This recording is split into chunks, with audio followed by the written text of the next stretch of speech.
Maligayang araw! I'm Art Tchr from BSed Mathematics, and for today's video, I will discuss one by one the properties of sets.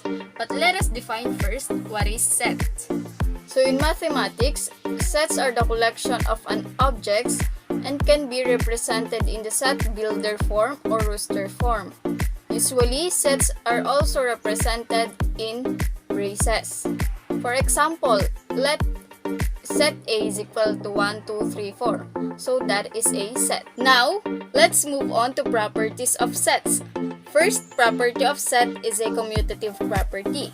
This property states that the order of sets in which we do the operations does not change. It means that in whatever the order is, if we apply the operations of union and intersections, it still remains the same. So let's see this example.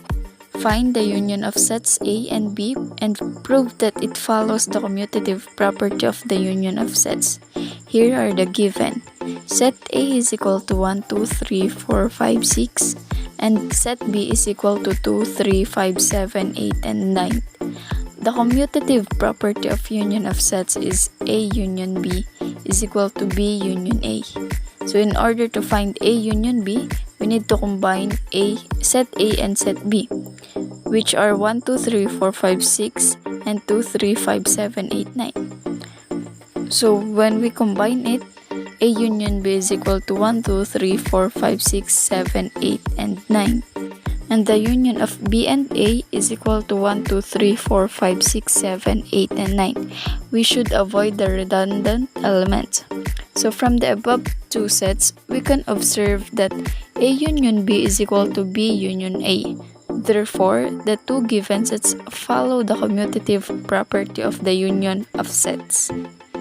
The second property is the associative property.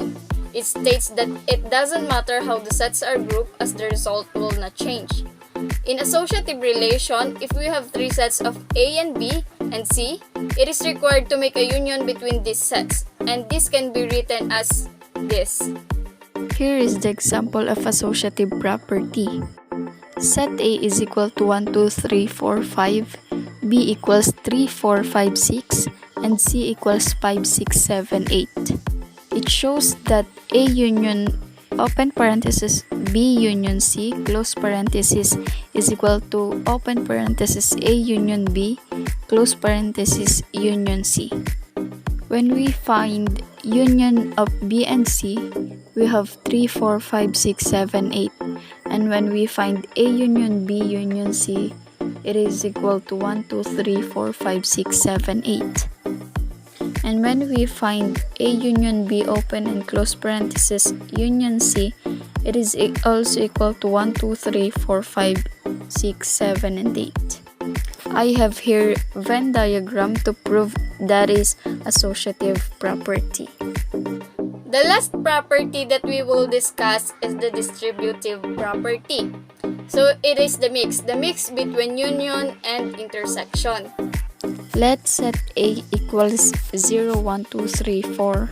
Set B equals 1, negative 2, 3, 4, 5, 6. And set C equals 2, 4, 6, 7. It shows that A union B intersection C, it is equal to A union B intersection of A union C. Let us find first the intersection of B and C. From the given above, the intersection of B and C are 4 and 6. And when we find A union B intersection C, it is equal to 0, 1, 2, 3, 4, 6. The next step is we need to find A union B. So the A union B equals negative 2, 0, 1, 2, 3, 4, 5, 6. And then find A union C. A union C equals 0, 1, 2, 3, 4, 6, 7. It shows that the union of A and B intersect into union of A and C. I hope you understand the properties of sets. This video will help you to gain more knowledge about sets and its properties. Thank you and maligayang araw!